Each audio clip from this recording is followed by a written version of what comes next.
आज साथियों सबसे पहले बड़ा फैसला लिया गया 8th पे कमीशन को आज माननीय प्रधानमंत्री जी ने अप्रूव किया। जय हिंद दोस्तों खुशखबरी है केंद्रीय कर्मचारियों और पेंशन भोगियों के लिए, क्योंकि 8वें वेतन आयोग के कमेटी के गठन का जो लगातार इंतजार किया जा रहा था कर्मचारियों और पेंशन भोगियों के द्वारा, तो दोस्तों वह इंतजार खत्म हो चुका है। क्योंकि 8वें वेतन आयोग का गठन टर्म्स ऑफ रेफरेंस को सरकार की दोस्तों मंजूरी मिल चुकी है।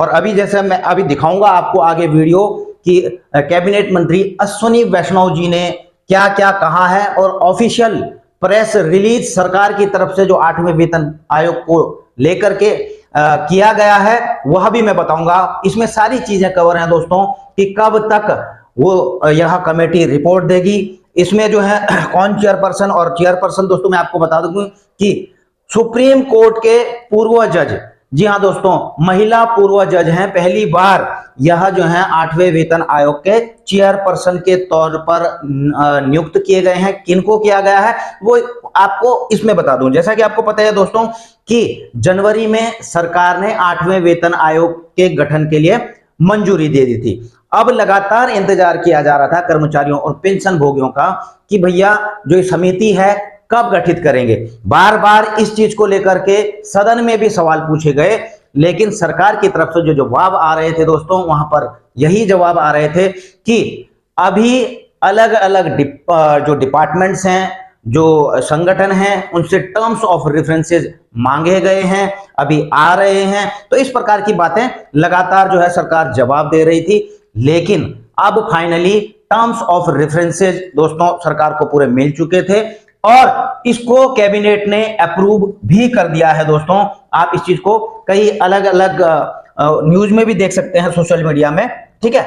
लेकिन मैं बिल्कुल प्रॉपर सरकारी लेटर आपको दिखाता हूं। आप यहां देख रहे हैं दोस्तों 28 अक्टूबर 2025 और 28 अक्टूबर दोस्तों आज ही है जब मैं यह वीडियो बना रहा हूं। 3:03 पर जो है शाम के समय इसे प्रेस रिलीज किया गया। Cabinet approve terms of reference of 8th pay commission. तो ये दोस्तों ये अंग्रेजी में लिखा हुआ है, ठीक है, और हिंदी वाला भी मैं आपको बता देता हूं। इसके बाद मैं वीडियो दिखा दूंगा कैबिनेट मंत्री अश्विनी वैष्णव जी के, जो इन्होंने प्रेजेंटेशन दिया है 8वें वेतन आयोग के ऊपर, इसलिए वीडियो पूरी देख लेना दोस्तों, ठीक है। अच्छा, ये मंत्रिमंडल की तरफ से केंद्रीय मंत्रिमंडल ने 8वें केंद्रीय वेतन आयोग के विचारास्पद विषयों को स्वीकृति दी। जो टर्म्स ऑफ रेफरेंस गए थे तो केंद्रीय मंत्रिमंडल ने, कैबिनेट ने उसको अप्रूव कर दिया है।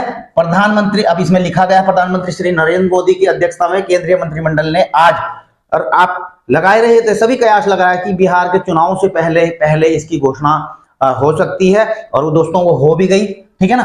8वें केंद्रीय वेतन आयोग के विचारार्थ विषयों को स्वीकृति दे दी है। 8वां केंद्रीय वेतन आयोग अस्थायी निकाय होगा, यानी कि जो 8th पे कमीशन है वो टेम्परेरी बॉडी होगी। आयोग में एक अध्यक्ष, एक सदस्य अंशकालिक और एक सदस्य सचिव शामिल होंगे। यह अपने गठन की तिथि से 18 महीनों के भीतर अपनी अनुशंसाएं देंगे। यदि आवश्यक हो तो 18 महीनों के, आप समझ रहे हैं, जैसे ही ये गठित हो जाता है, ठीक है। अब गठन के लिए मैं आपको बता भी दूंगा दोस्तों, वैसे अश्विनी वैष्णव जी भी बता देंगे कि कौन कौन इसमें चेयरपर्सन है। तो इसके 18 महीनों में दोस्तों इसकी रिपोर्ट दी जानी है। अब आप खुद समझ लिए 18 महीने दोस्तों, मेरे ख्याल से 2028 तक ही, ये 25 है, 26 27 तक ही जाएगा, है ना। देख लेना इस चीज को, है ना। यदि अंतिम रूप दिए जाने पर किसी मामले पर अंतिम रिपोर्ट भेजने पर विचार कर सकता है। आयोग अपनी अनुशंसाएं देते समय निम्नलिखित बातों का ध्यान रखेगा। आयोग के लिए भी जो दोस्तों सरकार ने कुछ इंस्ट्रक्शंस जारी किए हैं कि जब वो अपनी रिपोर्ट्स पेश करेंगे, अपने रिकमेंडेशन पेश करेंगे, तो इन चीजों का जरूर ध्यान रखेंगे। किन चीजों का ध्यान रखेंगे? देश की आर्थिक स्थिति और राजकोषीय विवेक, अर्थात सरकारी वित्तीय व्यवस्था के प्रबंधन तथा खर्च और राजस्व के संतुलन की आवश्यकता।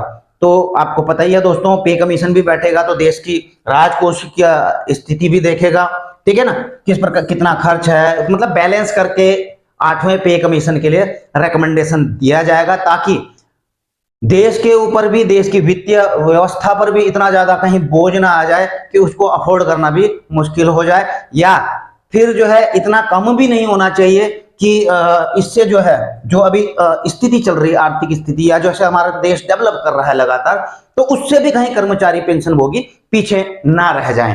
तो इस चीज को बैलेंस करके, इस चीज और जो आजकल की जरूरत है उस हिसाब से इनको रिपोर्ट देनी है, ताकि एक संतुलन बना रहे। ठीक है, यह सुनिश्चित करने की आवश्यकता है कि विकास, व्यय और कल्याणकारी उपायों के लिए पर्याप्त संसाधन उपलब्ध हों, कि जो रिपोर्ट पेश कर रही है उसके लिए, ठीक है, उनके कल्याणकारी जो भी चीजें करेंगी उसके लिए, तो उनके लिए संसाधन भी उपलब्ध होने चाहिए।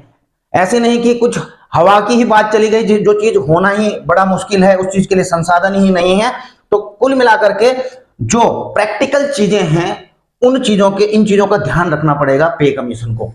गैर अंशदायी पेंशन योजनाओं की गैर वित्त पोषित लागत। अब गैर अंशदायी पेंशन योजनाएं कौन सी हैं दोस्तों?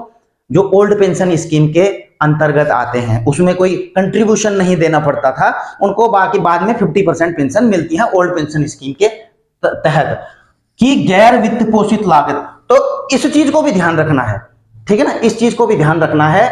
अगला, राज्य सरकारों की वित्तीय स्थिति पर अनुशंसाओं का संभावित प्रभाव, जो आमतौर पर कुछ संसाधनों के साथ अनुशंसाओं को स्वीकार करते हैं। तो राज्य सरकारों की, क्योंकि आपको पता ही है अगर सेंट्रल पे कमीशन आता है तो उसी के अकॉर्डिंग राज्य सरकारें भी पे कमीशन के अकॉर्डिंग अपने कर्मचारियों, पेंशन भोगियों की सैलरी, पेंशन वगैरह उसी प्रकार से रिवाइज करती है।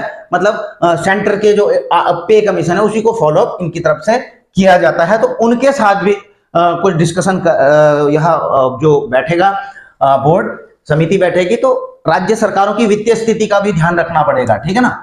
केंद्रीय सार्वजनिक क्षेत्र उपक्रमों और निजी क्षेत्र के कर्मचारियों के लिए उपलब्ध प्रचलित पारिश्रमिक संरचना, लाभ, कार्य स्थितियां, क्योंकि जैसे पब्लिक सेक्टर अंडरटेकिंग है या फिर प्राइवेट में है जो कर्मचारी प्राइवेट में, तो उनके लिए भी दोस्तों आपको पता है कि बोलते हैं ना मिनिमम लेबर इतना होगा, लेबर कॉस्ट, तो ये वगैरह भी जो है इनके लिए भी पूरा लाभकारी होना चाहिए जो भी चीज लेकर के आते हैं। तो इन चीजों पे सब पे विश्लेषण करके अपनी रिपोर्ट पेश करेगा 8वां वेतन आयोग, ठीक है ना।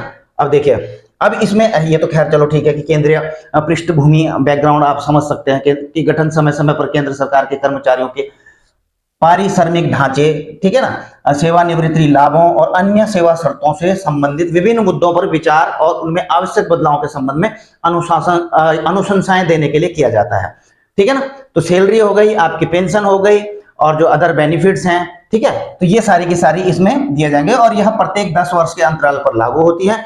इससे पहले दोस्तों आपको 7वां पे कमीशन 1 जनवरी 2016 से था, और 1 जनवरी 2026 से 8वां पे कमीशन लागू होना है। और अब देखिए दोस्तों, इसमें क्या है कि हाँ ये देखिए,